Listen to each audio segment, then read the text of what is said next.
welcome to Speak Your Piece podcast. My name is Ian McNaughton, Big E here. Pleased to be joined by friend of the pod, Haydn Barton. Haydn, what's going on, man? What's happening? Nothing too much, man. Just doing a lot of fucking recording, a lot of working, a lot of grinding, man. I have had zero time to literally do anything. And today is like the first day in however long where I'm not doing like anything after my job. So I'm ready to hop on this fucking call, ready to talk some football because it's lit. It's almost a rest day for you in a way, right? Almost, man. And it's like I didn't even rest today. I still worked. Yeah, exactly. It's kind of like I'm trying to think of like it's almost like training camp. Like you got your practice in the morning. Now we're doing film sesh, study meetings, type thing. That's what this is. Exactly. Hayden and I are going to be doing. I think we'll do a few season previews. Why not? What else are we doing? Right? Might as well. It's August. Football season's right around the corner. Fun fact: in one of my leagues, where I got the email that like, oh, your fantasy league has been reactivated for the upcoming season. My heart skipped a beat. Not gonna lie, just the thought of like being able to do the draft and having fantasy football back in my life. So good. It's what we live for. It's what we live for. So Hayden and I are going to go through. I think what we'll do is like maybe 4 episodes, but we'll go through like the West, the East, the North, South, that kind of thing. Today we're going to be discussing the NFC, AFC West, going team by team, looking at players, just previewing the team. I don't know if we'll go like medium deep.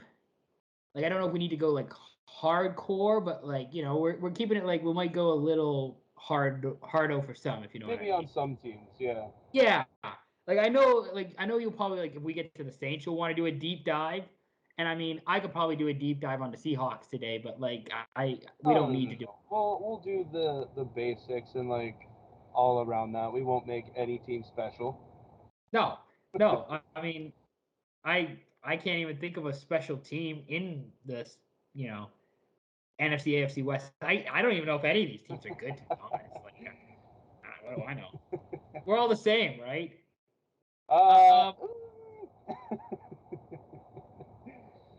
Speaking of which, I think it's appropriate. Let's start with the defending Super Bowl champions. All right, that seems fitting. I think that's appropriate. They did win the Super Bowl. Some say they're good. Maybe we'll start with them. I don't know what you would consider to be the most noteworthy move that they made this offseason. They signed Allen Robinson. They got Bobby Wagner. Andrew Whitworth retired. Yep. I'd say the biggest thing for the Rams that they did this offseason was retain everyone and just say that, yeah, we're going for it again. Yeah. Like, yeah, Whitworth retired. Whitworth's like 40 years old. He's a left tackle. He's been banging heads for over half of his life, So it's time for that guy, to retire. And yeah, all I can say is Sean McVay's still there. Aaron Donald signed a 3-year contract extension. Cooper Kupp, Allen Robinson, Matthew Stafford, and they're getting back Cam Akers. I'm already getting reports that they're like a backfield committee now. Like, it's absolutely insane. And yeah, they signed Bobby Wagner for the defense. Like, that's just so many positive moves for the Rams. So it's hard to not see them back in at least the 1 seed for the West of the NFC.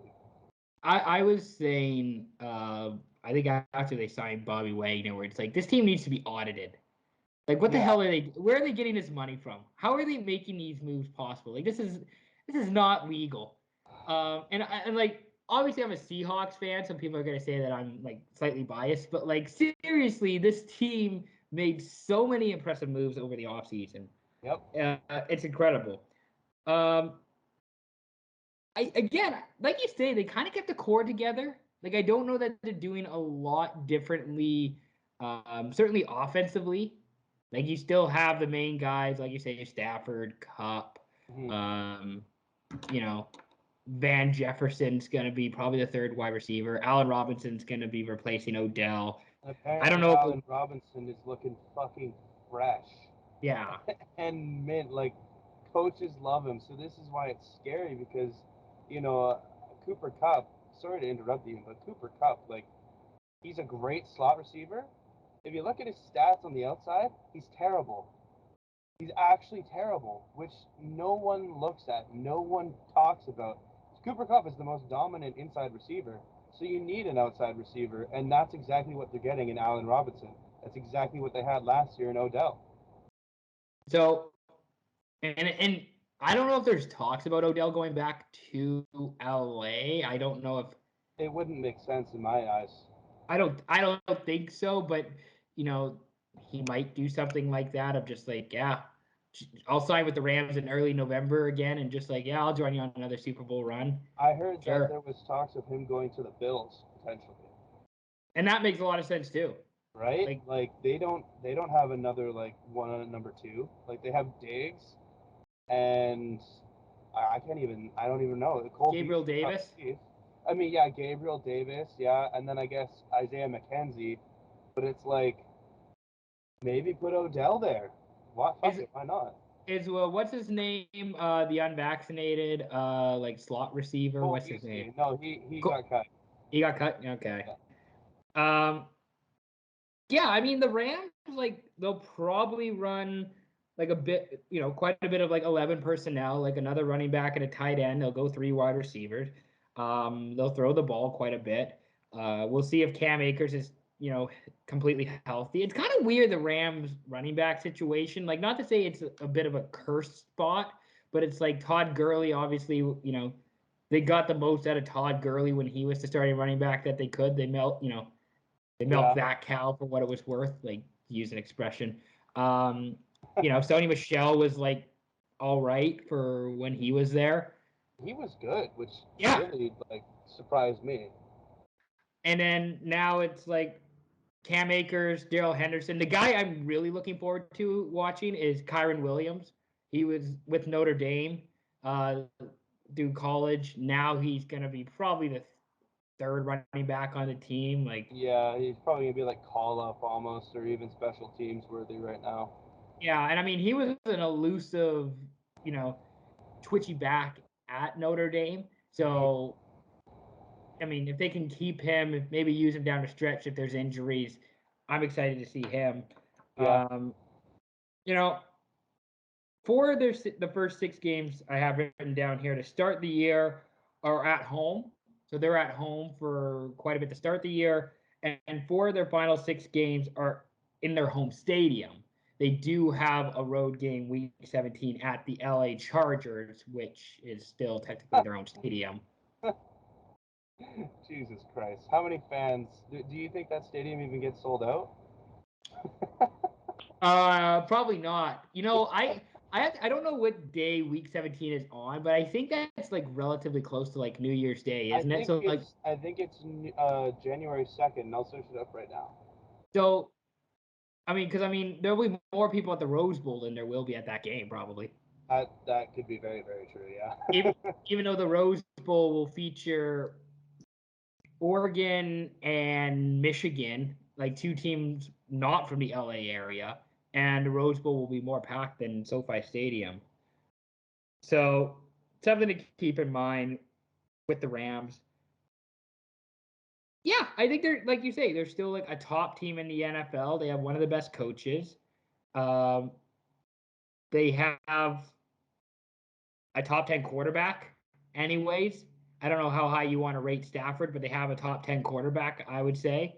Oh, And and they have a lot of a lot of playmakers and a lot of pieces around it to make this team really really special. hmm No, they definitely do. Also, Uh, quick note: Week 17 is the 1st of January. yeah, so they'll have more people at the Rose Bowl than they will at that prime time. Like that'll be a Sunday night football game. It is a Sunday night football game. Yeah, and there'll be more people watching the Rose Bowl that day. Yeah. Although the Rose Bowl sometime, I don't know if they It move could it to be like early. Imagine going to 2 football games, but like 2 like good football games in one day. Well, I because usually like the Rose Bowl is like 4 hours, right? Like it's like the Rose Bowl just goes on, it drags on, right? Like it's like a baseball game for like college football, right? But I think if you can do both, if you can do the Rose Bowl and the Rams Chargers, if you can get from Pasadena to Inglewood in time to watch both games, you deserve like a presidential medal of honor because that's You impressive. you could definitely go and see it because it starts at 1. Yes. So it starts at 1. The game will be like 3.5, 4 hours. Like the game will be probably done at 5. The game will be done by the time the Sunday night game starts. And then you have to find your way from Pasadena to Inglewood, which if you know LA, it's like 2 days traffic wise to get down there with how bad LA traffic is on a Sunday night on New Year's. Um, that would be cool though. I'm not knocking that. That would be cool, but I just like knowing how my LA friends talk about LA and the traffic and driving. It's only 50 minutes. And now it is on like a Yep. Tuesday or whatever, Wednesday afternoon. I mean, it's 20 miles. Yeah, it's 20 miles and it takes an hour to get there. Yeah, that's pretty bad, but I mean, like, it's possible. You could definitely like that is insane. Actually, that is crazy. All right. All right. I don't know about the. We said we were gonna do a deep dive, and yet we've made this whole fucking conversation about like 10 minutes long, just on the Rams. Just about LA traffic and just commuting in LA. Oh Like, my yeah, no, god. if you take the 110 from Pasadena or you take the 405 and you hook up with the whatever, yeah. God. Best case for the Rams this year, 14-3, repeat as Super Bowl champs. It like 14-3, 15-2. Worst they could do 9-8. I have not, yeah. My worst case I've written down 9-8. They're a wild card team. Yeah, easily, especially in the NFC West. Do you have a player to watch or a player you're interested in on the Rams? Allen Robinson. Hell yeah. Like easily the only person because I want to see that man have a resurgence in his career right now. Also a sneaky fantasy play if like anybody's been paying attention because when you do fantasy football drafts you have like the hardo guys who like have been like doing their prep and doing their studying and then like you know searching on like good picks and it's like oh this Allen Robinson if he goes to LA it's a good get him at the right draft position it's a good pick and then you have the guy who isn't all that into it like study wise and prep wise and he just shows up for the draft and just has a beer it's like yeah, I'll take Allen Robinson second round. And it's like, you motherfucker, like really? Yeah, I mean, especially too, like he's only 28, like. And he hasn't played for a real quarterback. Like he hasn't had a No, real he never quarterback. has. He played for Blake Bortles once, and that was like the best he's ever had. My player to watch on the Rams is Joseph Noteboom, the tackle who's going to be replacing Whitworth. Yeah. Just I think he's been mostly playing a guard at the NFL, and now they're going to put him back to his original position in college, which was tackle. Let's go to the Arizona Cardinals. They finished second in the NFC West last year. Good. Started last season 7-0, lost to the Rams in the wild card game in a wild card round, which was an awful game. That was a really boring game. They traded their first round pick this year for Marquise Hollywood Brown. Who just got arrested. Just got arrested. But fortunate timing. They extended GM Steve Keim and head coach Cliff Kingsbury until 2027 this offseason. They gave them contract extensions even after getting blown out by the Rams. Re-signed Zach Ertz, James Conner, AJ Green, Max Williams, who I like Max Williams because he's a big body tight end and he's got 2 X's in his name. which is, that's how you know he's legit because he's got two X's. And Colt McCoy, as a Seahawks fan, I do have to acknowledge that the Cardinals re-signed Colt McCoy since he beat Seattle last year. But the biggest news with Arizona is they signed Kyler Murray to this 5-year, $230.5 million, $160 million guaranteed, and included the independent study clause, which they then removed after some bad PR. Dude, like Arizona is just all over the place this offseason. And it's like, oh, they kind of feel like they had a good one. They lost Chandler Jones, which I think is huge on the defense. There's not really any notable name that came back over, if I'm understanding correctly. So they lost not on D line. Yeah, exactly. So I mean, you look at that and you're like, and I don't know if you heard Left Side Heavy episode 112 last week. I think Kyler Murray is mediocrity and just at best only good because of his athletic ability. Other than that, this guy, man, like you saw him in the game, and you you know why they put in that 4 hours study class time, but then after bad PR rep, like, no, I see Arizona like they're worst of worst this year.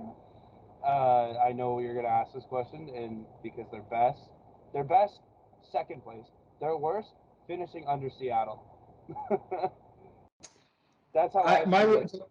My worst case for the Cardinals this year, I have them as like 6-11. They missed the playoffs, and Kyler doesn't improve, which is like it's something to be said. Like this guy, like if you want, like I watch Kyler highlights in anticipation of this podcast, and it's like the dude is still not like he's throwing off his back foot still. Like he's not like he does not have great form on quite a number of throws. And it's it's concerning that you're willing to give out $160 million guaranteed to a dude who is still not fully right as a quarterback, like not fully developed. I know. I didn't like, and that's the thing with Arizona. They had to re-sign Kyler Murray or extend him because they've had such shit since Kurt Warner. You know, so what are you gonna do? Not re-sign him? No, you have to re-sign him. But it's like, ah, I don't know, man. And then now with Marquise Brown doing that, he's probably gonna get 3 games. So yeah, I don't like the Cardinals this year. Bad vibes. Terrible vibes. Terrible vibes. Like written all over this team, and just like, and there's even like there like I like James Conner. Like I like what he can do. I love James Conner. I don't mind I didn't mind the Ertz trade when they made it last year. I knew where I kind of see where they were getting because they needed another tight end and they didn't need another pass catcher, but they just needed like a red zone target, right? They just needed somebody who wasn't D-Hop. Mm-hmm. And now it's like, okay, what are you? Like part of it too is that this team still feels like it's trying to find its identity. It's like what are you offensively? Yeah. You're an air raid team? Yeah, you're an air raid team that also has like a Michael Vick at quarterback with athletic ability, but just not the computer or not computer quarterback like knowledge, you know? I don't like it's so hard. It just feels like you have athleticism at the most important position and then it's like, yeah, go run downfield. Well, and like defensively, it's even more of a toss-up. Because even defensively, it's like, okay, you had Chandler Jones. Like at least you had Chandler Jones. You had a pass rusher. You had a guy who could go get sacks. Like, cool beans. Okay, great. Now you don't have him. You have a past his prime J.J. Watt. You have Isaiah Simmons, who like I like the idea of I like Simmons. Isaiah Simmons, yeah. I like him, but it's just like I don't know that they use him properly. I don't know if they figured out how to use Isaiah Simmons He properly. almost seems more like a strong safety because of how fast he is. Like he's almost like a Cam Chancellor type, and that they haven't really figured out how like they're putting him in a linebacker position, but they need to be putting him in a Chancellor. Like it's just weird. It is, yeah. Definitely You strong safety. they got 27 turnovers last year. Like the defense got 27 turnovers. That's not happening again this coming season. Like you can't be expecting that. No, not at all. So worst case, I said they're going to be 6-11. Miss playoffs. Kyler doesn't improve. Defensive coordinator Vance Joseph is fired. Best case scenario, the offense clicks, the defense holds up, and they go like 12-5.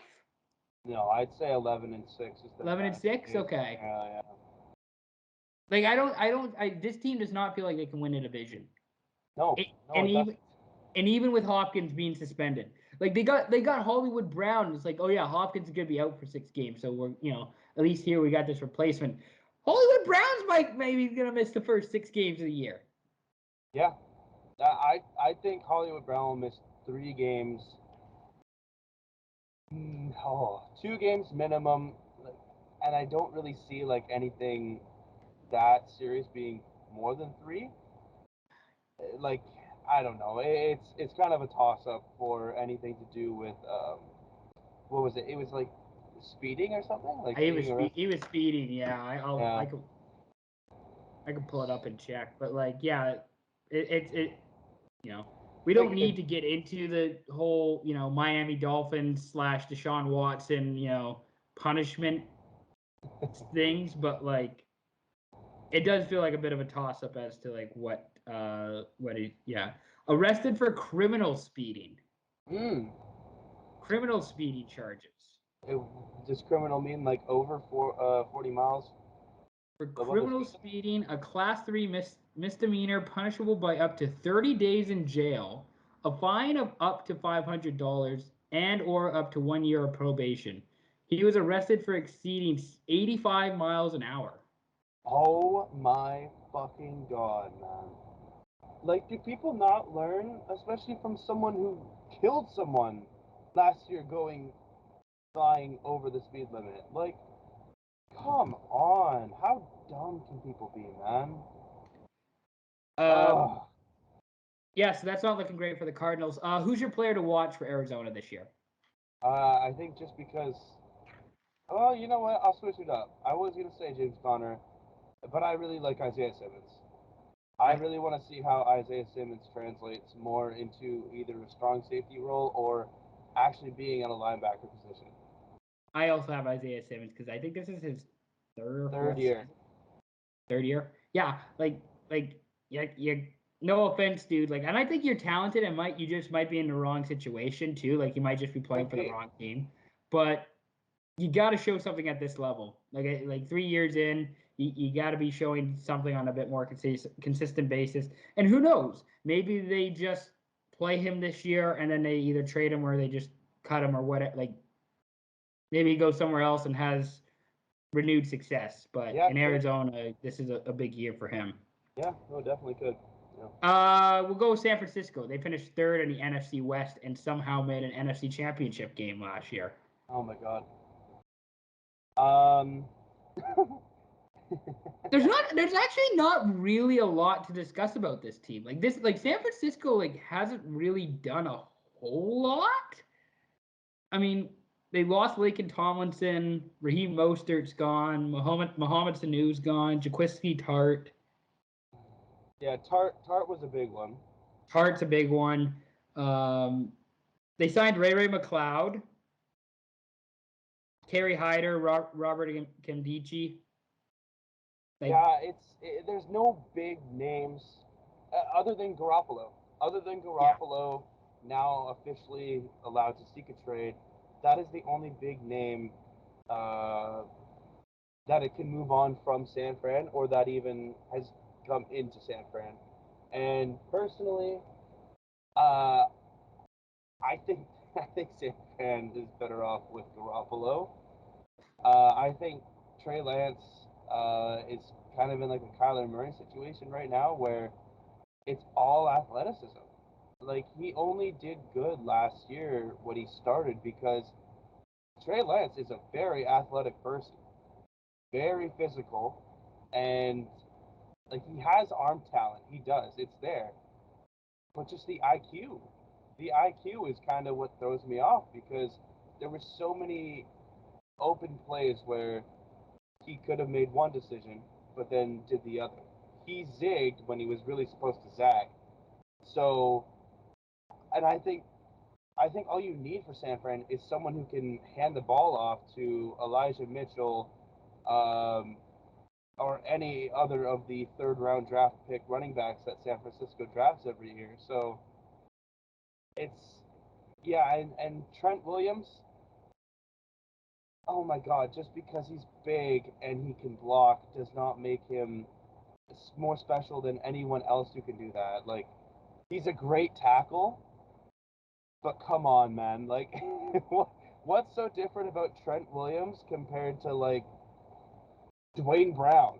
You know, like, maybe the sacks he lets up, yeah, but it's like they're both big and physical, you know? I Can don't I? know. Dwayne Brown was really good, in my opinion, last year. He was good last year, but I think the funny thing with Trent Williams is that he has a way more innovative coach than Dwayne Brown has That been is on. very true. And seeing Trent Williams in motion, I don't know. That's just like, oh hell yeah, I could get behind that. That's really cool. That not all the Any time. any coach, you give any coach enough mental capacity to say, hey, put your six offensive linemen in and take your best tackle and move him. Now you have a freight train being the head-on guy. Like anyone can be that innovative. Anyone can say like, do this, and it's going to be effective. 10 times out of 10, just because you had Kyle Shanahan, who's one of the like greatest offensive minds in the last 10 years. And yeah, I don't know. I have a big issue with overhyping stuff that really I don't think should be overhyped sometimes. Speaking of overhyping stuff, I was watching Trey Lance film some highlights from last year. This might be an unfair comp. This might be kind of low hanging fruit. You know who he reminded me of? Who? Colin Kaepernick. Yeah, I mean, the Like if you go Trey back, Lance has tattoos, right? I sure that's what I was thinking of, but like he kind of looks like a bit, just like a bit of a shorter Kaepernick. Like the way he Yeah, throws the ball, the way he moves, the way he runs for a first down. He does also have a little bit of a Kyler Murray, like, crow hop and then take off in him. But yep. that's who Trey Lance reminded me of, was Colin Kaepernick. And that's not necessarily a bad thing, because Colin Kaepernick did have a really good stretch at a time in this league, like before all the off the field stuff started taking over. Like, he had a really good stretch of being able to confuse defenses, uh, to put people under heels, confuse them. I'm not saying Trey Lance is going to be like that, but I could definitely see a world in which he just, runs some sort of like spread option, and Mm, can beat you with his feet or with his arm. yeah, no, definitely. And I'm looking up images right now and like kind of comparing Colin Kaepernick and Trey Lance. Yeah, they they both look super similar in the red and gold. It's actually kind of scary. And like I don't know, that might be like low hanging fruit, that like it's obvious, but I was also the same guy last year who was like, who Mac Jones kind of reminds me of, like an early 2000s Tom Brady. Yeah, yeah. Like it's eerily similar. And maybe I'm completely wrong. Maybe I'm completely missing a point. But Trey Lance could absolutely just be a force if they cut down probably on turnovers, and like you say, makes fewer mistakes, makes smarter plays. I think it'll be fine. Because that was the thing with Jimmy G. Like that's the whole point of trying to get a quarterback to replace Jimmy Garoppolo, where Garoppolo like 3 times a game, 4 times a game had a throw that made you go like, "Oh fuck, what the hell are you doing, Jimmy? Do not throw that ball there. Like you are asking for a turnover." And that's what you're trying to replace, right? And Yep. now you're bringing in a guy who Didn't go to a big college school. Like, doesn't have a lot of experience against top talent. nope. Was known for being a bit of a risk taker. Mm-hmm. And makes like a few mistakes a game that makes you go like, "What the hell are you doing?" That was not the They just read. That got was a not. more athletic Jimmy Garoppolo.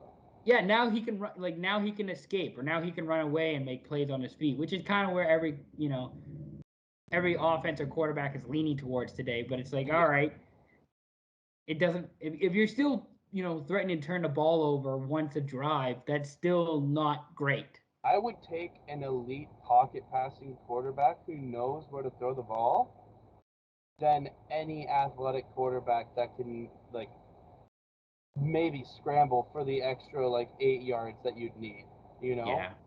But give me Russell Wilson is like the perfect example. He knows what to do. He's not as athletic as all the young quarterbacks these days, but he has so much football IQ Well, and he now knows like what to do. well, he's gotten smarter, right? Like he's Exactly. matured, and now he's realized like I mean he could still run for a few yards, but now he's realized like It's not his first thing that he does. no, no. Yeah, Um, I know what you mean. 3 of their first 8 games are against teams that made the playoffs, including the Rams. So they have an easier schedule to start the year. Best case scenario, 13-4. They win the division. Lance takes the league by storm. Defense dominates. Like I think that's kind of the pathway to success for San Fran. Yep. Yep, they have elite talent at almost all three levels. Like I don't know who are their safeties again. Like I can't even think of their excuse me, their safeties. But I know I Nick can't even think of their Bosa. safe. I can't think of their safeties. I know Emmanuel Mosley is their top cornerback. Yeah, that's tough. That's tough. I mean, but you got Nick Bosa and you got Fred Warner, who are the keystones of that defense. So, yeah, Yeah, Bosa gets at least like 10, 15 sacks this year. Like that's kind of what guaranteed. that's Yeah, that's what you're banking on. Um, Worst case, I have they go bottom. 6-11, I could even see them being 5-12. 5-12. Lance Yeah, struggles. The running game doesn't get going. The defense gets torched. Like that. That's like I don't. That's the yeah, worst case. yeah. No, that definitely is the worst case scenario. And I mean, I think you can make an argument like if they miss the playoffs this year, and the Lance thing doesn't work all that well, Kyle Shanahan's gonna have a bit of a warm seat. Yeah, I think he has a free year this year, basically because it's Trey's first full season. It's Trey's first year, and they made the NFC Championship game last year. Yeah, exactly. So they can have a down. It's kind of like what happened a couple years ago with San Fran. You know, they made the Super Bowl and then they missed playoffs. Yeah. Do you have a player to watch on San Francisco? Elijah Mitchell.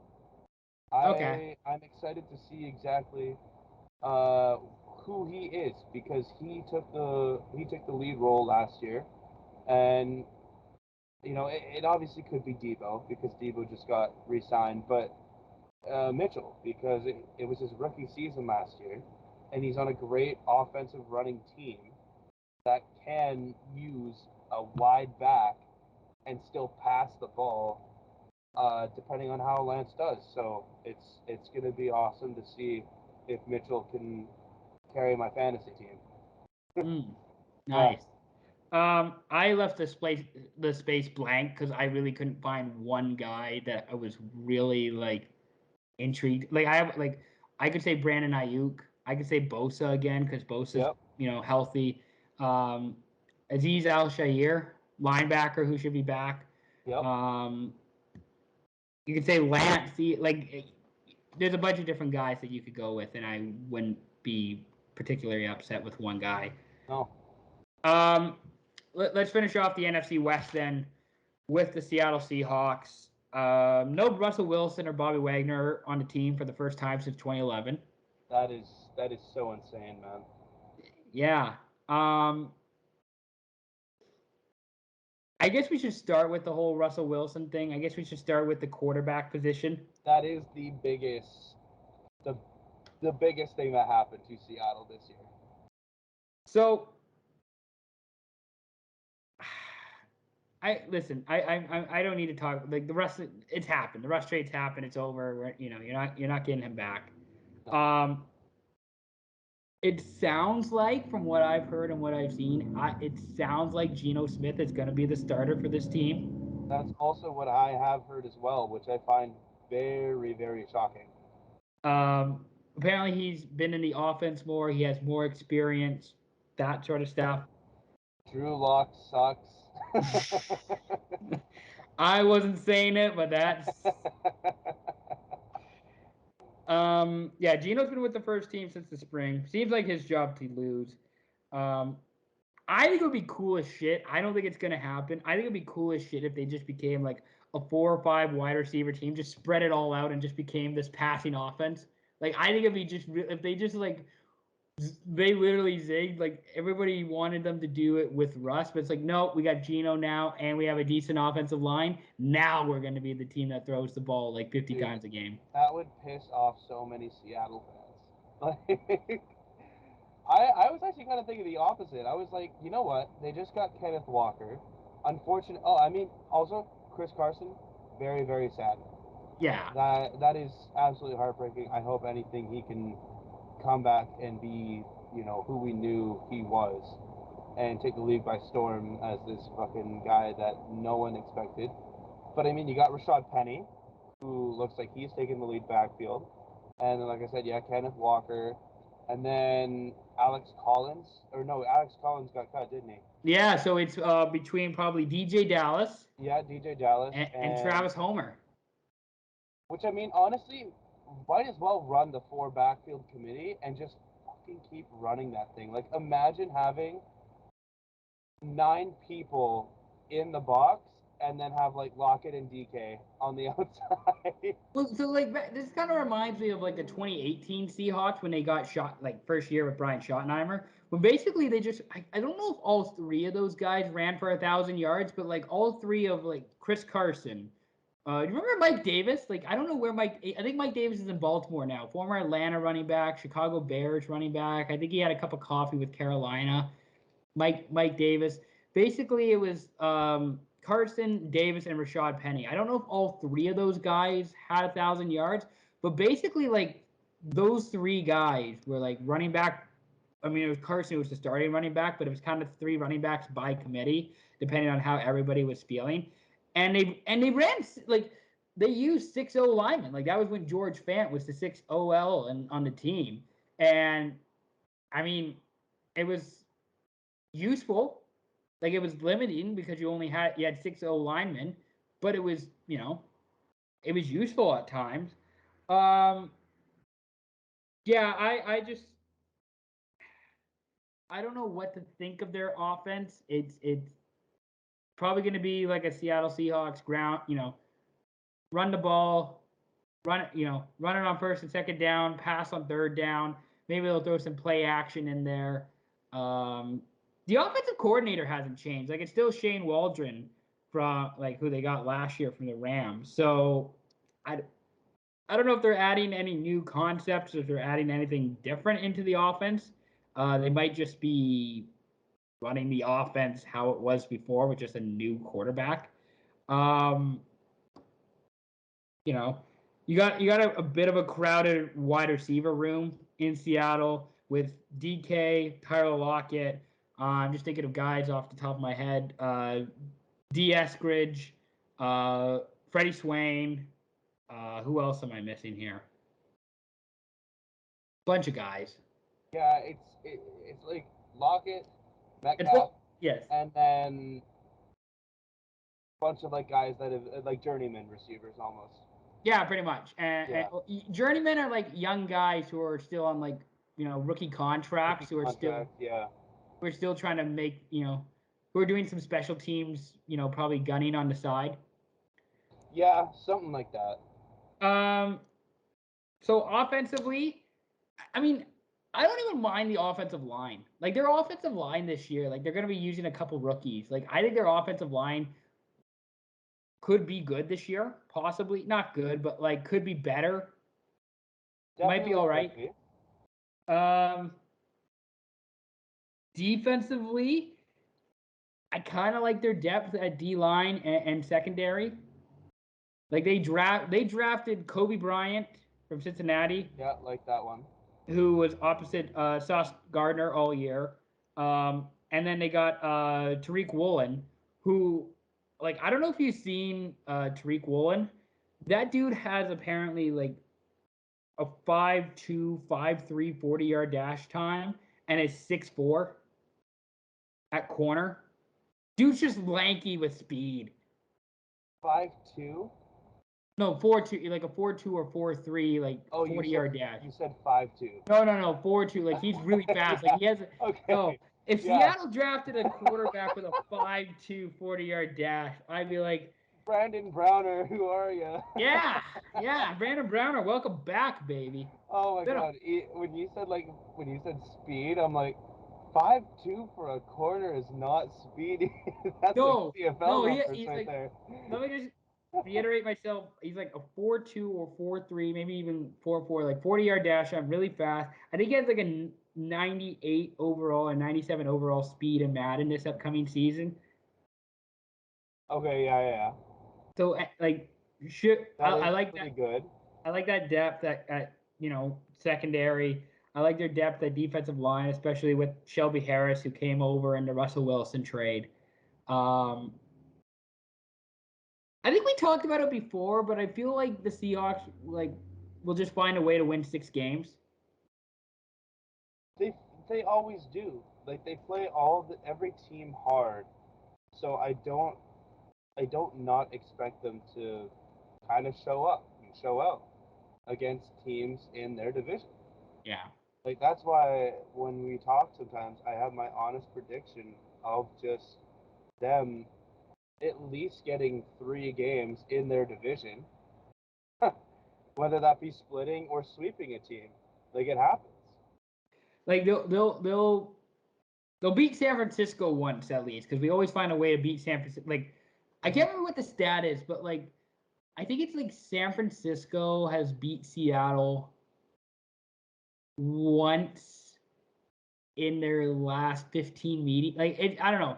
Seattle does really well against San Francisco, especially under Shanahan. Seattle finds a way to beat Arizona.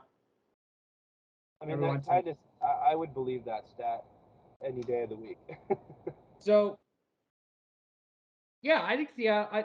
Like, do I think they're making a playoffs? No, their very best case, I think for the Seahawks team, they go 9-8. They beat Denver in week 1.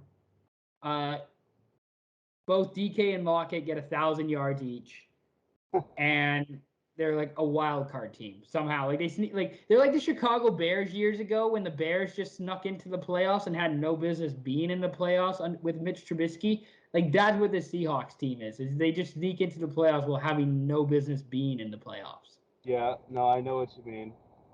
Yeah, that definitely is their best case scenario in my opinion. The worst case scenario, I just have bad, but not enough for first overall. Like the worst case is like bad, but you can't even get first overall. You're like, drafting 3rd. Mhm. Yeah, no, that makes sense. Is there a player you're interested or a player to watch? A player that you're keeping your eye on Seattle this year?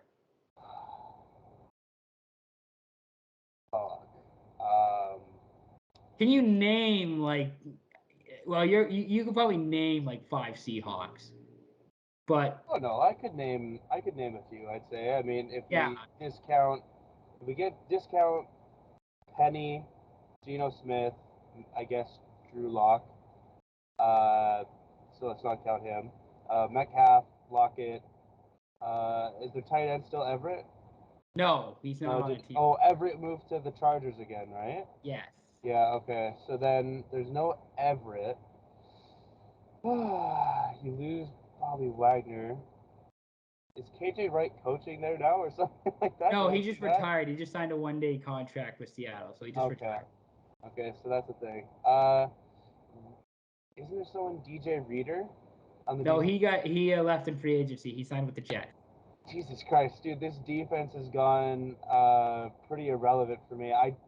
Who's the corner? Who's the corner that was like actually really decent last year for you guys? Trey Brown. No. No. Fuck, who was it? I'm gonna have to see it right now, or else it's gonna piss me off. But I guess I couldn't name 5 I sure. Seahawks. You forgot Jamal Adams. Oh my God, how could I forget Blitz Boy?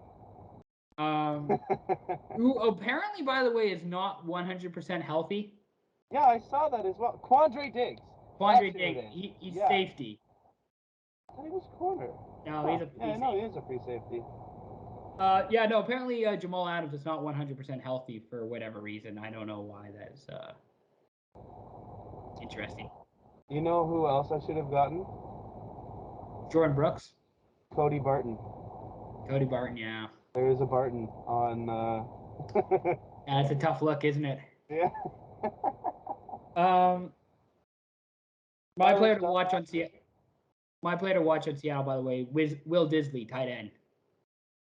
Yeah, the Montana, Mr. Montana. See if he's completely healthy and can play a full season this year. That would be really nice because that is an absolute sleeper for a tight end. See if now one of Seattle's quarterbacks can throw it over the middle to a tight end. Let's throw it over to the AFC West. Oh boy. I think meat and potatoes division. I think we'll start with the Kansas City Chiefs because they finished first. I mean, they kind of like Austin, Anthony Hitchens, Melvin Ingram Jr., Tyrann Mathieu, Daniel Sorensen. Their 2 safeties are gone. The 2 starting safeties. Both to New Orleans. Both to New Orleans, which is like, I guess New Orleans saw something with Kansas City. Oh my God. When I saw that just fucking New Orleans has signed free agent Kansas City safety, and I was like, oh, Tyrann Mathieu, and then it was Daniel Sorensen. Dude, I was like, oh my God, are you fucking serious? But yeah, no, go on, sorry.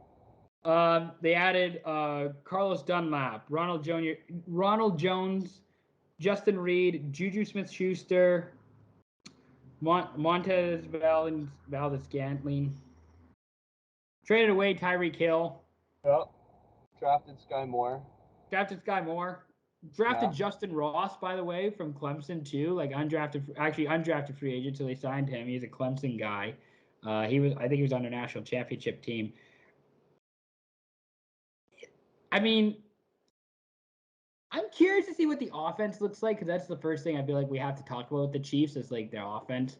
Now that Tyreek's not there anymore. Yeah. I guess it's Juju wide receiver 1 in Kansas City now. I say Juju is going to be their possession guy, and MVS is going to be their Tyreek Hill guy. I wonder if that's like if Nicole Hardman. God, I can't fucking say names today. I wonder if Hardman like now he's gonna take another level. Maybe he takes it like. It's hard for me to see if McCole Hardman will take another level, just because it's like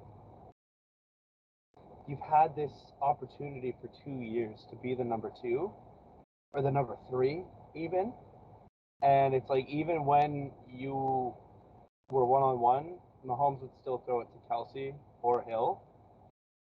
And so I don't really see it a lot. I think this is Hardman's last year, and then he's out of there. Or Yeah. maybe he gets traded away mid-season to a team where it's like you can go try to be the number one there. But other than that, it's like I was gonna say I can't wait to see Jacksonville give him the Christian Kirk contract next season. fuck's sakes, man. Yeah, honestly. But the Juju thing, like it just like this seems like such a better fit compared to what Pittsburgh's offense has been like for the last like 3 years that Juju's been there. Yeah, I agree. And I mean Pittsburgh's really good at developing receivers, but how can you say no to playing for Kansas City and Andy Reid and Patrick Mahomes with what they can achieve? Like you can't really say no. You can't say no. Yeah. What do you got to say something? Oh no. I'm sorry. I'm keeping looking at like stats from the year before and just like making sure like I know, since I don't know if I'm going to put on the spot now by you, Mr. Ian. I mean, I feel like I still have a good general knowledge of like who's on every team, but when you well, said when I said also, pick like, 5 Seahawks, I was like, damn. well, also, that was more just me being like, yeah, the Seahawks aren't that good. You probably couldn't like. That was more just about myself than it was you. But also, like, I just have a whole like page of notes on Kansas City. Oh my Like, god. like I literally like have like. You went above and beyond for Kansas City, huh? No, I have a page for every team. Okay. Kansas City. I don't think they're. I don't know how. I don't think the defense really changes that much either. Like I think the defense is really just like you're just same defense but with different guys. Like now instead of Tyrann Mathieu, you have Justin Reed. Yeah. Like I don't really think the defense changes all that much. Like it's still Spagnuolo as the defensive coordinator. Like No, I don't really see a lot changing for defensively as well. It's like you lost a player, you filled the void. You yeah. lost a player, you filled the void. The only void that won't be fulfilled is Tyreek Hill. You can't replace that speed. Like No, you can't replace. You can't even just replace Tyreek Hill. You can replace speed. You can't replace everything after that he does. Yeah. Like that's what is going. That's what it's all going to come down to when Mahomes looks for a 5 yard dump off and it's not returned to the house. So yeah, he doesn't evade every defender ever and goes. Yeah. Orlando Brown Jr. He appears to be playing this season under the franchise tag. I believe he was given that in May or June. I don't know. A lot's happened. So A lot has happened. Yeah. Best case for Kansas City: 13-4, Super Bowl champs. Win the division. Win the Worst division. case, fourth in the division. Yet still could make playoffs in 3 out of the 4 AFC conferences. I have the worst case. They go 10-7. That's your worst case? Like worst case is like they like this is a team that should be getting 10 wins. Like I just think Patrick Mahomes is just that good. See, the thing is, I think every team could get to 10-7, but then it's going to matter conference. Or no, then it's going to matter division. Then it's going to matter conference, and then it's going to just matter of. I think the next one is like the teams that they did beat, their winning percentages, and I feel like that's what all these 4 teams could come down to. Like I generally think each team could be 11-6 by the end of this year, but it's only going to come down to like the absolute most of the most. I just like with Kansas City, like even if they win 10 wins and they're a wild card team, like if they don't win a division, some like say the Chargers win a division or whatever, like I still feel like that Patrick Mahomes, Andy Reid, quarterback head coach duo is still just too good to mess with. And maybe like by the time the playoffs come around, they look completely different. and they're not the same. Maybe you know they have an injury or whatever, something's off. But I have 10-7. The defense struggles with new personnel, and the offense is good but not elite. Because whenever you talk about Kansas City, they have an elite offense, they have an elite quarterback, and maybe for whatever reason, they're missing Tyreek Hill, or the Juju thing doesn't work, and they're 10-7, and they're in Cincinnati or whatever for the first week again. It's like, oh great, we get to play the Bengals in the playoffs again. Wonder if that's ever gone bad for us. Yeah, definitely could be the case. Player to watch on KC this year. I feel like your guy's Sky Moore. I think Sky Moore as well, just to see if he can be like a big rookie impact on the team. I'm going Clyde Edwards-Helaire. Clyde Edwards-Helaire. Yeah, Clyde's a good one too. You know what? I'm gonna change mine. Travis Kelce. Does the decline finally start? That's a guy you don't want to bet against. It isn't, but it's like, when will it happen? You know, because whenever it's someone like that, it's off a cliff. You know, Drew Brees, off a cliff. 2019 to 2020 was terrible. Like when you're done, you're done. Like exactly. that's what it is, and just like, and especially at this level, it's like if you're done, you're done. Exactly, and that's kind of thing like I think about with Tom Brady too. Like when you're done, you're done. Peyton Manning, when he was done, he was done. You know. Yeah. So yeah, I think Travis Kelce is gonna have to be my person to watch, only because he's been in this league how long now, and he's been dominant like every year. Like it has to happen soon. Over under 1.5 touchdown passes from Kelce this year. Over. Wait, over under 1.5? Yeah, touchdown passes from Kelce. Like Kelce throwing the touchdowns. That's hard. I say under. I say he gets one, and he'll go for the second one, but he won't get the second one. It'll be the second one. He'll try against the Seahawks, and it'll be picked off by Jamal Adams, and Jamal Adams will be like down at the 2, but then he runs back the other way and celebrates with the entire defense while down 12. Las Vegas Raiders. Yeah, the Raiders. The Raiders. Who the hell knows what the Raiders? They're just the AFC Cardinals. I say they're better than the Cardinals only because of the fact that Javonte Adams. I would take Derek Carr over. I would take Derek Carr over Kyler Murray. I would take Javonte Adams over DeAndre Hopkins. I wouldn't take Josh Jacobs over James Conner, and I'd take Darren Waller over Zach Ertz. And then their defense is a little bit more stacked, I feel like. I feel like Max Crosby is better than anyone on the card. You know what? I like the Cardinals. Or I hate the Cardinals more than the Raiders. 2 X's, by the way, in his name. Max Crosby, 2 X's. Just Yeah. gotta shout that out. I think here's the thing. You mentioned playmakers on offense: Carr, Adams, Josh Jacobs. Shout out our boy Hunter Renfrow. Yeah. White. What would we even call him? Like white or vanilla something? Probably. What was, I just miss when he was in his 5th year at college, and people were calling him old and senior, like an old man.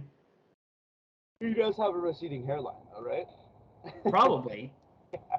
My point in getting back to all this, I think this offense will be all right to good. I'm just worried about their offensive line. Yeah, their offensive line definitely scares me a little bit. And maybe Alex Leatherwood improves. I wouldn't bet on it. not totally sure about it, but I don't know. I just that listen, having Derek Carr is great, having Davante Adams is great. Josh Jacobs, not the top running back, but you could do a lot worse than Josh Jacobs. I don't know if any of that matters if the offensive line is like 27th in the league. Yeah, no, not at all.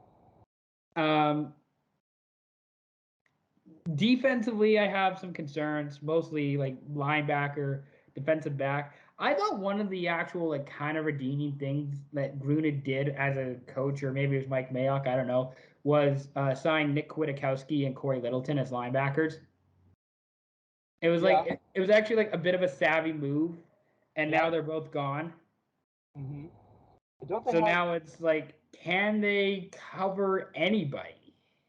I don't know. And another funny thing too that you kind of said, like just with not having anyone there, I don't think anyone from their 2020 draft class is there anymore. Was it? Is Trayvon Mullen might be? Was he on 2020? I'm gonna pull it up and see. I don't know. I think I just remember seeing like a post from. I feel like you're right. I feel like that there was a graphic about that. Yeah, from like NFL memes or something like that, and I feel like I saw. Excuse me, one of them, and it was just like, yeah, all of the 2020 picks from the Raiders are just not on the Raiders anymore. Obviously, with some terrible reasons why. Yeah. I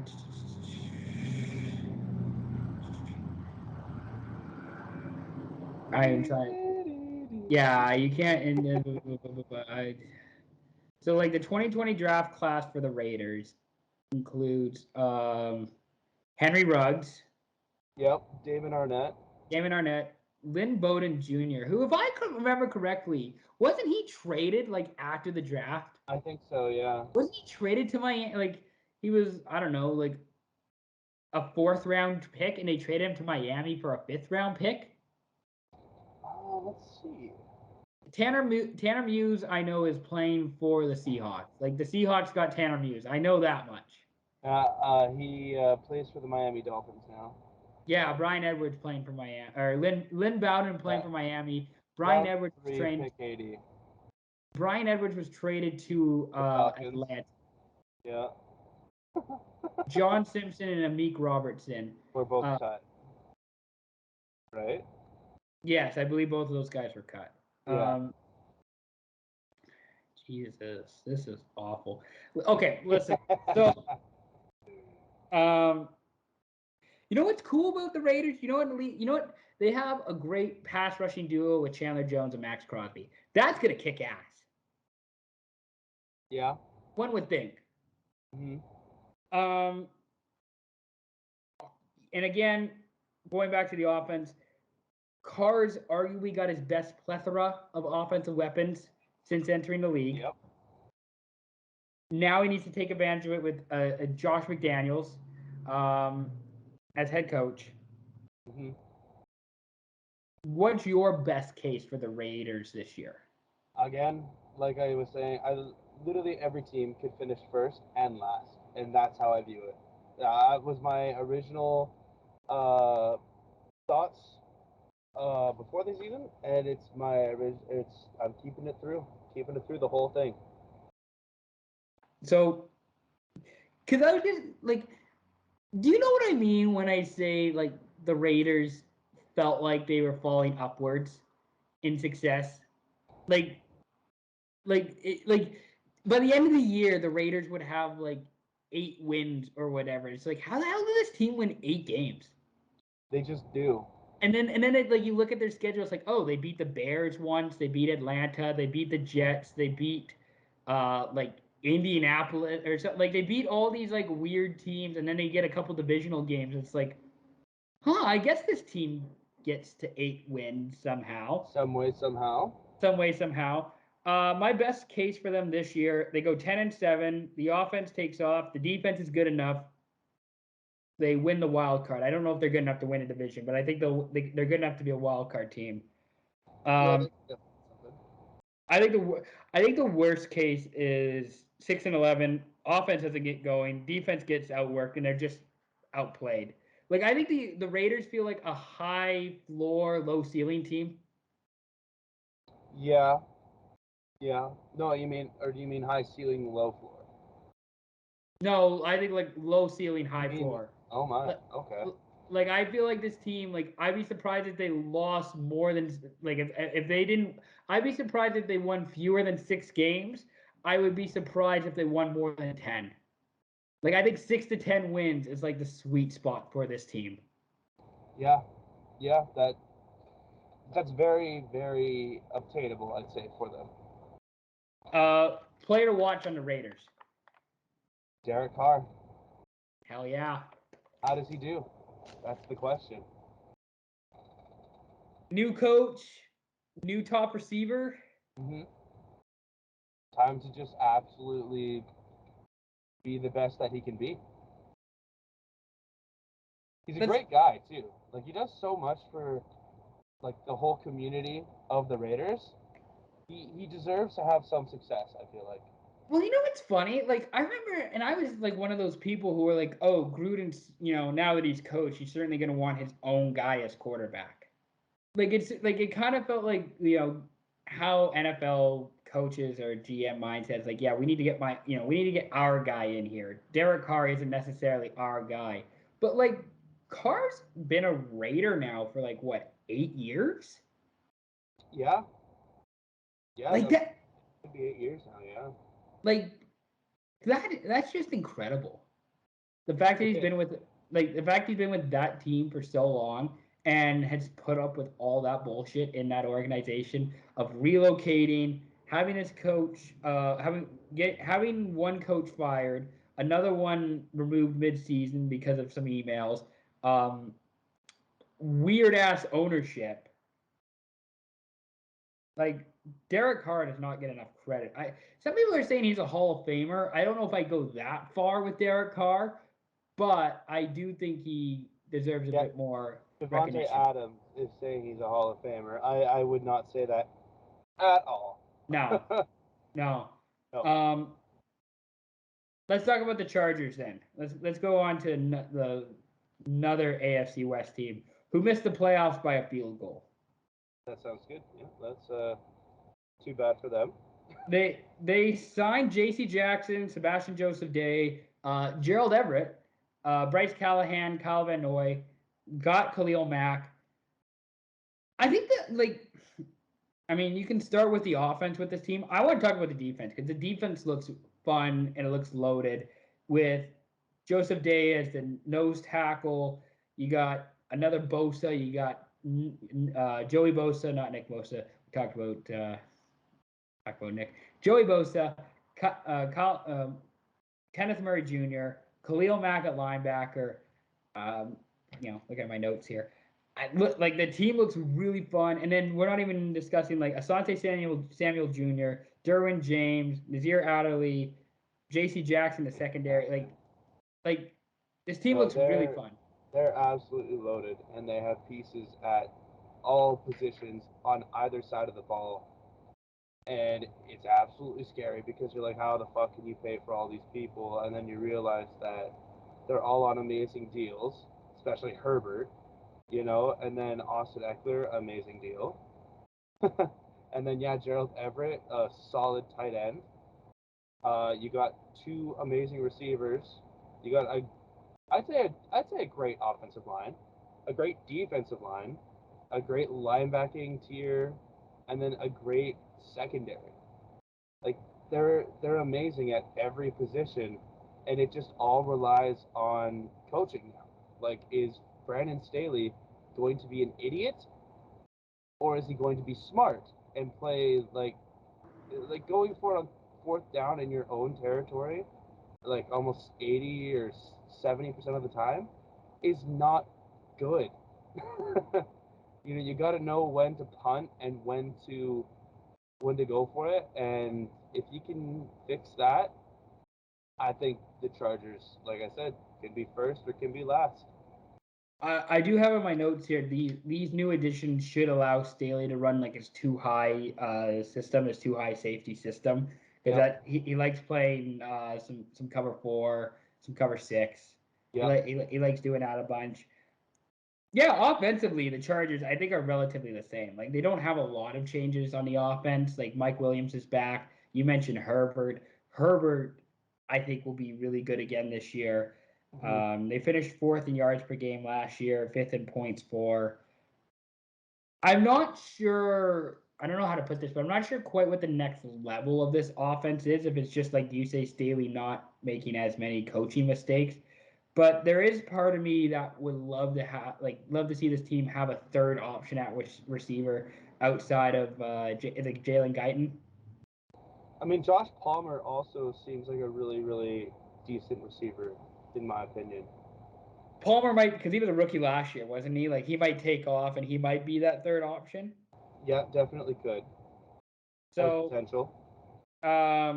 Gerald Everett is last year. Last year was Jared Cook. This year it's Gerald Everett. So Gerald Everett. I think Jared Cook maybe had like 1,000 yards receiving last year. I don't know if Everett. No, Did he no, not? no. Jared Cook did not. I don't even think he I had might any I receiving yards. misread the wrong category then. Hold on, let me see here. I think it was William. No, I got the wrong category because it was Williams and Allen who I think were 1,000 yard receivers last year, Yes, that's it. and then I think Austin Eckler had I think 1,000 total yards last year. Yeah, Jared Jared Cook had 564. 500 yards. Okay, so I got the wrong player. My Yeah, bad. all Hey, good, I'm all willing good. I'm willing to make mistakes because I do make mistakes. I'm not perfect. Look at my eyesight. My eyesight's certainly not perfect. That's why I wear glasses. Um, no, listen, like Gerald Everett, he's a Jared Cook replacement. I think the best case for this team, they go 13-4. The offense goes X Games mode, is what I have written down here. Defense is top 5, and they make a Super Bowl appearance. Like they're kind of like a Cincinnati in the way that they get hot down the stretch and they go on a Super Bowl run. That's kind of what I think the best case for this team is. Yep, I agree. I think the worst case is they go 9-8, kind of a repeat of last year of like good but not great, and they definitely should be in the playoffs, but they miss it, and Herbert and Staley's seats are getting warm. I wouldn't say Herbert necessarily. Okay, I would mostly just say Staley. Like, I don't think Herbert's seat is even possible to get warm. He is he's so good, and I think if anyone watches like enough football, I'm not saying that you don't. I know you obviously do, but I'm just saying like Herbert, like you can clearly see that there's talent in him, yeah. and I think everything that could go wrong is a coaching mistake. I'm just afraid with the Chargers because the Chargers have been known as an organization to do dumb shit. Yeah, I exactly. I would just be afraid, and they might not do it like a year from now if they miss the playoffs. I would just be afraid if they sold on Herbert for like 75 cents on the dollar. If things go horribly wrong and they just feel the need to like blow like Hey, whatever. but hey, I hope they never feel the need to do that I because hope they don't either because it like you're in LA. Like you literally like you got blessed with one say generational quarterback in Philip Rivers. Like you got blessed with one quarterback and now you have another one. And it's so rare to find those guys, especially trying to compete in the LA market and you're trying to sell out a 100,000 seat stadium at SoFi. mm-hmm. That's a guy you need on your team It is. to market and help promote your team. And if you get rid of him, it's a mistake. I just worry about the Chargers fucking that up. Um, Players to watch on the Chargers this year. I have two guys. Okay.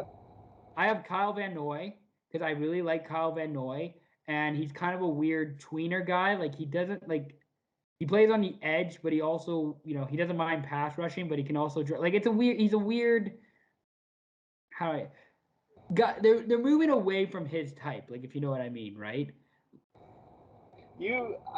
I find it so funny that sometimes, and you find like the I wouldn't even think to to think of Cal Van Noy when I hear like the Chargers. Like when I hear the Chargers and the player to think of, first name not Kyle Van Noy.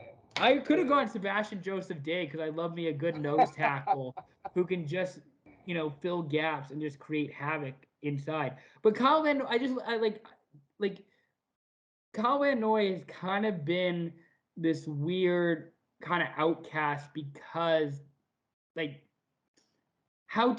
what teams are doing nowadays and not like Kyle Van Noy is like a big guy but he's used to playing on the edge. He can sometimes play in the middle, but he was great under the Belichick system. Nowadays, he went to Miami and it didn't really work in Miami. Now he's with the Staley defense. I don't know. I don't know if he's starting. I don't think he is, but I think he could be a really interested. He's a good rotation player who can maybe get a few sacks. Yeah. The other guy I have, you'll like this one, Troy Reader from the Rams, inside linebacker, coming out coming off the Rams Super Bowl team. Now he's playing for the Chargers. Again, rotation piece. Young guy. I think he had 2 tackles in the Super Bowl. He's somebody I'm interested in terms of just being a bit of a run stuffer. Like not really a big coverage guy, but probably more of a run stuffer for what I think they want to use him for. And the caveat with those two guys that Kenneth Murray has not been the most healthy linebacker. Joey Bosa hasn't been the most healthy, edge guy either. Just they have depth. Yeah. Who's your player to watch on the Chargers this year? I kind of alluded to it a little bit, but I think Joshua Palmer. Oh yeah. I hope that he can make a name for himself as a third wide receiver. That way he can kind of be a standout guy. That or Donald Parham.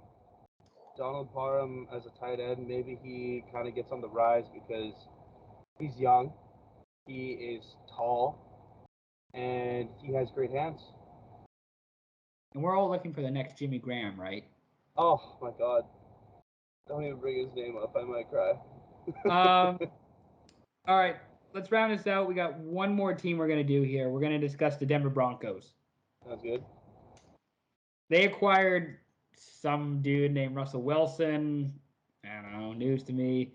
Good guy, I think. Let's ride. They acquired Alex Singleton, used to be a linebacker for the Eagles. Randy Gregory's on this team.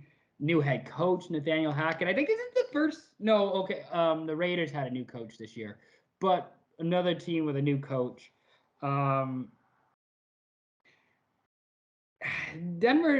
Denver's weird because you're bringing in this new coach with this new system, and you're bringing in a new quarterback who there are as much as like. I think even the biggest Russell Wilson supporters are like, there's a little bit of doubt after what last season was like. Oh, of course. So I'm curious to see what Denver looks like offensively. I'm curious to see how they run.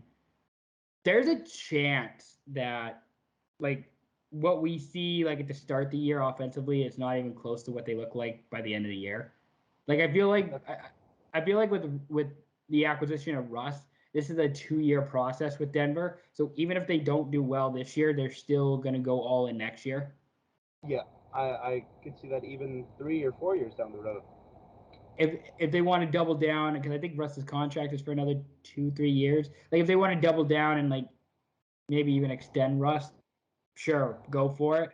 Why not? Tough loss on was it Tuesday yesterday? Tim Patrick tearing his ACL. Yesterday, yeah, Tim Patrick, and then a running back also tore, but the running back wasn't noteworthy, but it's still sad. Prayers up to both of those guys. Hopefully they come back next season with prosperity. Well, see, I'm curious to know what your thoughts on this. I don't think we've had this conversation. Tim Patrick, guy with 2 first names. Now, I think if you have 2 first names, you're more likely to succeed. Well, that hasn't been the case for Tim Patrick so far. No, but this is this is just a stepping stone into something greater. Could be. The other thing about Denver, I want to say, this might be the best O-line that Russ has had in his entire career. Yep. Which is saying something. It is saying something because it's not like this AFC line or this Denver line, I should say, isn't even that stellar. Maybe not even in the top half of the league in terms of offensive lines. No, it isn't. And who's their best one? Garrett Bowles or something like that? I would say Garrett Bowles, yeah, left tackle. Yeah, so who knows? they brought in Randy Gregory essentially to replace Von Miller. Yep. A good one. Defensive line kind of feels underwhelming because they traded away Shelby Harris. I don't know. I still think Bradley Chubb and Randy Gregory can still tear it up. I know Chubb's a linebacker, but he's an edge rusher. Technically, yeah. So I should have specified. I have interior D line feels underwhelming. Oh, okay, yeah. But like you say, they have Chubb and Gregory, which I mean, you could do a lot worse for in terms you definitely do a lot worse, yeah. of. Singleton's a good linebacker. CFL legend. CFL legend Alex Singleton. That's why I felt obligated to put him in there. Yep. The secondary feels like they have a high ceiling. They got Kareem Jackson, Justin Simmons, Patrick Surtain Jr. all returning. Mm-hmm. Ronald Darby, Bless Austin, new additions at corner. They have a high ceiling, I feel like. I think, outside of the offense, depending on how the secondary performs, that's kind of an X factor, dark horse for this team. I just want to read out their last 6 games this season. The Broncos' final 6 games this year: at Baltimore, home against Kansas City, home against Arizona, at the Rams, at Kansas City, home against the Chargers. That's a tough. That's a tough end to the season there. That's a tough end of the year run if you're trying to get hot and you're trying to get fight your way into a playoff spot. What say you? Best case for the Broncos this year? Has to be again first. Like, they're going all in. They have a high-powered offense, and they have a really, really good defense with a lot of talent. And Brandon McManus swinging that thing has like the biggest boot in the league, if not Justin Tucker. So they can definitely, and Russ is clutch. Russ is clutch. He'll play great for the first 8 weeks. We know that. It's just, can he play great for the last 9 weeks? And the last 6 weeks when he has to go to Baltimore, play the Rams defense, play the Chiefs defense twice, play the Chargers, like. Yeah. No, exactly. So it's all dependent, Yeah, I'd say like best case 11, 12 wins. Yeah. Offense comes together in the second half. They go on a run to the Super Bowl. Yeah, and in the worst case, they win 6 games this year. They start slow. They never recover. Offense doesn't click, and then they just go all in 2023. Like, they push all their chips into 2023 and just ball out then. Who's a guy you're going to be watching on the Broncos this year? Javonte Williams.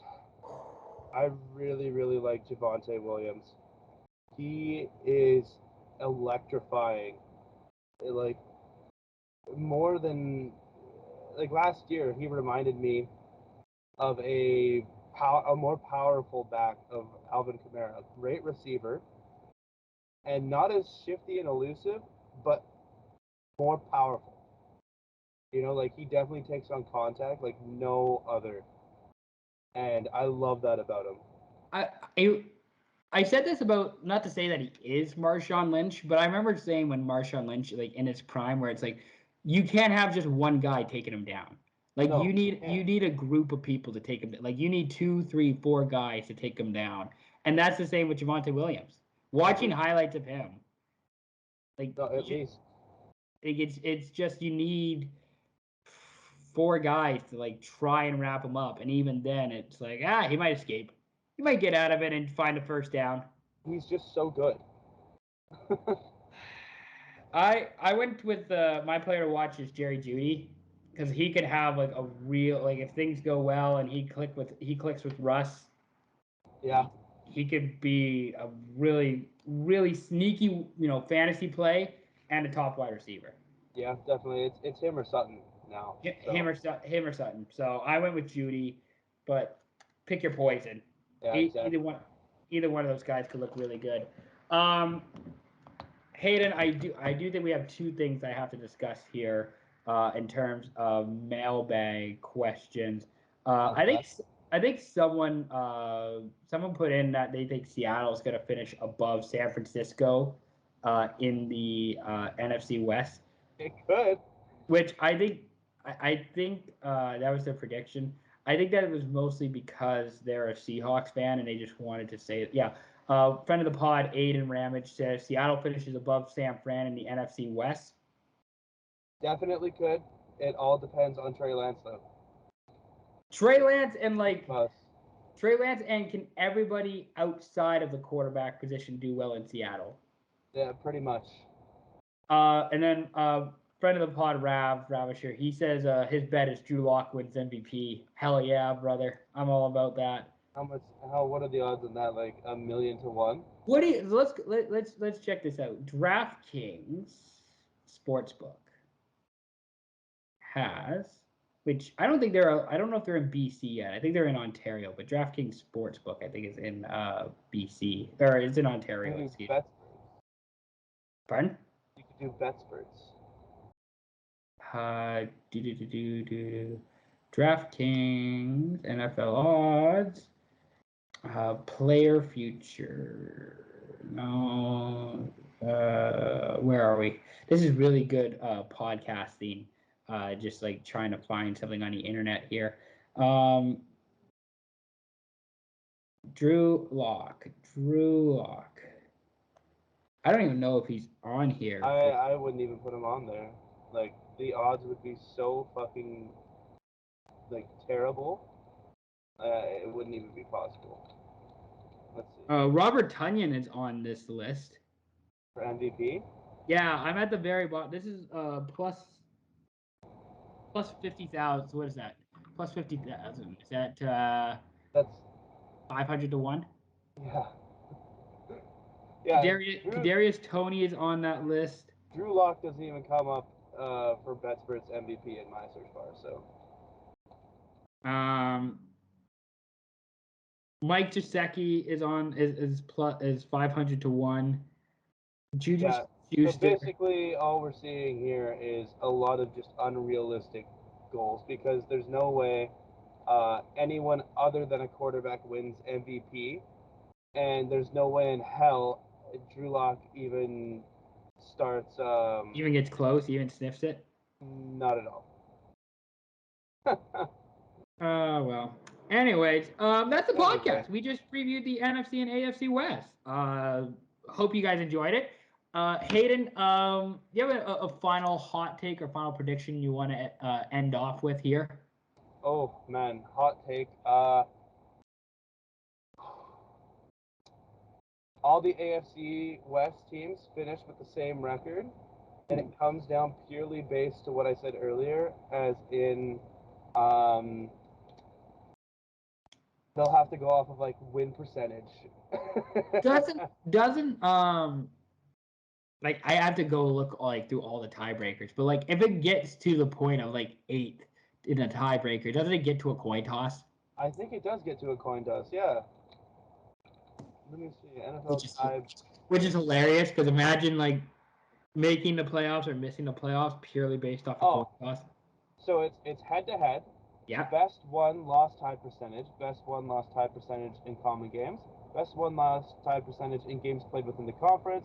Strength of victory in all games. Strength of schedule in all games. Best combined ranking among conference teams in points scored and points allowed in all games. Best combined ranking among all teams in points scored and points allowed in all games. Best net points in common games. Best net points in all games. Best net touchdowns in all games. Coin toss. Hell yeah. So for that to happen, holy fuck.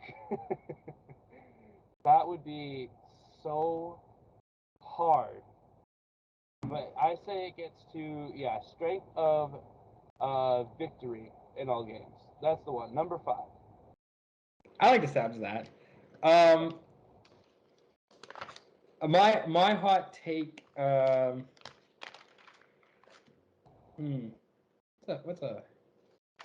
What's a hot take I truly believe? I'll